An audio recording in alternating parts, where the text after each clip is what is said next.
using Mentimeter at Cal State Fullerton. Let's talk a little bit about Mentimeter. Mentimeter is a really cool online tool that you can actually use in your synchronous or asynchronous classes. So it's a polling tool. There's lots of different question types that you can give to your students, and then students can either use a link in something like a online asynchronous class, or inside of a classroom, they can use their cell phones and go to menti.com and put in a code and access the poll there. So these are questions that you generate ahead of time, and it may be some opinion-based things. One of the things I do in my classes is to start it with a Mentimeter each time. The students will come in, put that code into a laptop or a cell phone. It's optional, they don't have to do it, but it asks them a series of questions that are actually surrounding the content we're going to cover that day. And that can be really fun. So instead of sitting there and reading a boring list of here's our objectives for the day, I ask a bunch of questions surrounding those objectives. And then as I'm revealing the answers to the survey, then it kind of reveals what we're going to be talking about during that class. But it's a tool you can use for all sorts of things. So I want to take a quick minute to show you in a demo how you can use this at Cal State Fullerton. To activate your Mentimeter account, go to www.mentimeter.com. There you'll see the login button in the upper right-hand corner. Click Login. And at the very bottom, you're going to click Login with SSO. Now you need to search for Cal State Fullerton. So we'll type in Fullerton and click Authenticate. Now it's going to ask to pass your credentials through. So I'm going to click Login. And then you're going to land on your Mentimeter account. And now you can get started. So you'll see that I have a foldering structure here. So you can create your own set of folders. You can also just create a new presentation. So I'm going to click New Presentation. And I'm going to name that. So for demo. And click Create Presentation. Now with Cal State Fullerton's account, you'll be able to create unlimited slides. If you log in with just a regular email, then you can only create 2 slides per presentation. So here's your slide by default, and you're going to click your slide type. And let's say it's going to be a multiple choice question.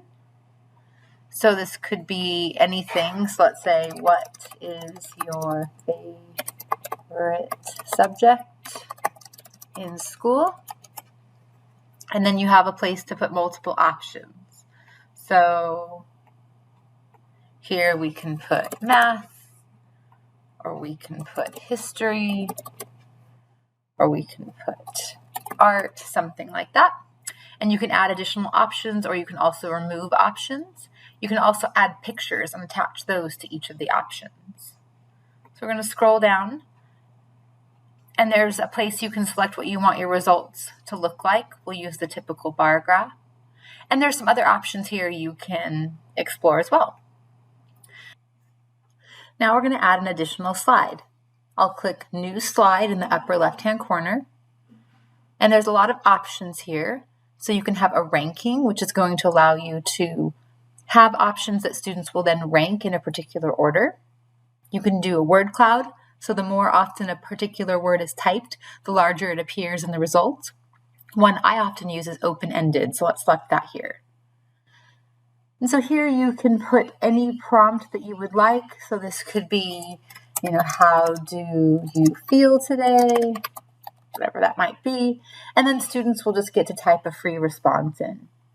The result layout, you can have speech bubbles that will pop up, or you can have the results display one by one, or you can have a flowing grid where the results just flow by in kind of a scrolling fashion. I often use that option, and you can also control whether or not you want participants to submit multiple times or not.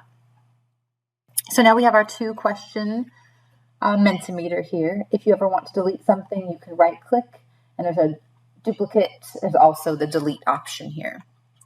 A few things to note under settings. You're going to want to set if you want this to be presenter pace or audience pace. So if you want the students to move through the questions on their own time, you'd like to select audience pace. If you want to control when your students can advance to the next slide, then you're selecting presenter pace. There's a few other options here that you can go through. There's a profanity filter that you may want to turn on, things of that nature. There's also themes that you can set. So I use the default theme, but you can pick other options there. When it comes time to present, I often use this share option. So I have this ready ahead of time. And so this is the voting link that you could provide to students if you were able to give them a link. So you can copy that link and provide that to them. There's also a QR code you could use as well. Another option is to use this little voting code that you see here on the top. And so in this case, what would happen is your students would go to www.menti.com, and this could be on a cell phone or a tablet or a computer, and use this code here. And when they type that in, they'll be presented with these two slides.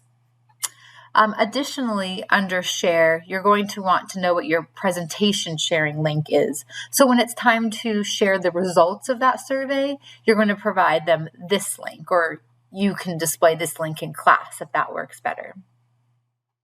There's also an option to embed live results. So if this is a fully asynchronous class, you might have them do this Mentimeter, and then you can embed these live results in Canvas into one of your pages so that students can see how everyone is voting.